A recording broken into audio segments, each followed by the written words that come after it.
have volunteer shifts. We have 3-hour shifts where volunteers are showing up to create the sandbags that will eventually be used to build the wall along the river. We filled 275 volunteer shifts or slots.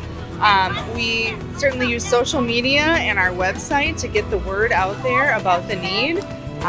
It got filled in under 5 hours on Tuesday once we released the volunteer sign-up form. Well, we're hopefully volunteering to build sandbags. We did it in 1965, and that was the flood.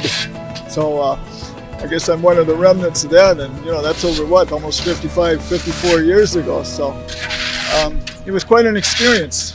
I was 16 at the time, I guess, and I had just gotten a job over here at Hooley's, and that kind of was the central headquarters for volunteers. So we were doing all the sandbagging, just kind of in what in those days was the Hooley lot. Well, in '65 flood, we had the dike that was down along about where this one is here, and it extended all the way down to the restaurant down here at the end. And I think back at that time it was probably, I'd say maybe 12 to 15 feet high. Okay.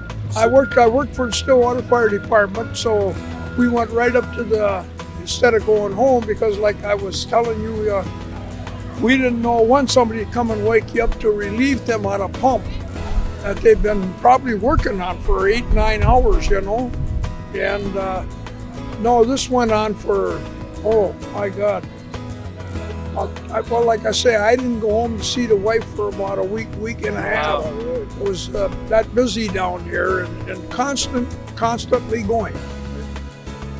I think everybody in the St. Croix Valley really cares about the community.